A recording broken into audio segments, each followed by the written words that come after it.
guys, good afternoon. Welcome to my YouTube channel. This is Otoboyson. So nandito tayo guys sa ating mga tropa. Mga tropa. Okay lang ba kayo diyan? Okay lang. So may ginagawa dito guys na L300. L3. So ang issue pala nito anong issue nito? Tropa? Overheat. Overheat guys. Yung issue nito. Overheat. So nandito tayo sa Asyong Machine Works. Ito mga tropa natin. So overheat. Anong ginawa dito? Reface and valve lapping. Reface at saka valve lapping. So yan, mga malulupit na ano to? Malulupit na mga technician. Sa mga gustong magpa-ayos dyan, dito na kayo sa mga malupiton. So yan papakita ko sa inyo yung mga malupit na galawan guys. So kapit na ng timing belt. Isipin nyo guys binaklas to tapos inano sa machine. So ang tumira din ito guys, mechanical lang din pagdating sa machine shop. Dahil mga skillful tong mga tropa natin, marunong sa machine shop, marunong sa mechanical. Ayan So yan yung mga galawan na professional Tanya So kinakabit guys yung timing belt dito. Yan.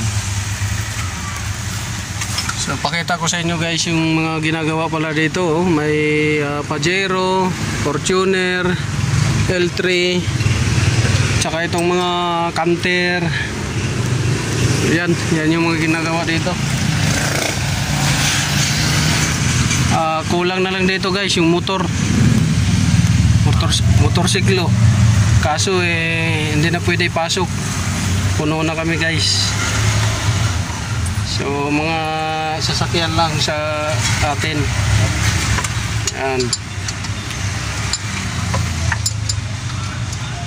So overheat ang issue nito. Ngayon baklas cylinder head, reface, tsaka valve lapping. Kita ninyo halos tropa mga 5 oras lang yata tinira to mga malupito ng kamay ganyang ka bibilis gumawa. So mga Ford Ranger. Ayun Ford Everest guys nandun sa dulo. Kaso malayo guys, di natin kita, hanapin na lang ninyo. Hanapin na lang ninyo guys. Basta nandun sa dulo, dulo. Haba nito guys ilang tractor na YouTube ka na yun. YouTube ka na pre. So Otoboyson. So ayan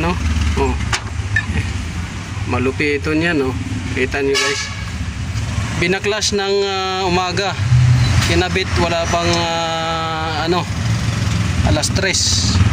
So hanggang dito lang tayo guys sa mga papagawa, punta lang kayo dito sa Asyong Machine Works.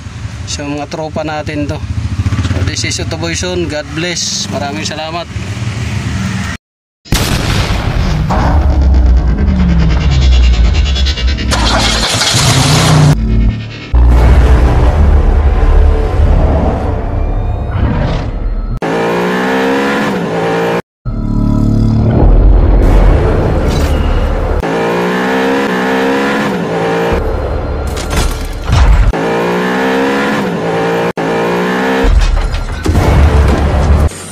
Make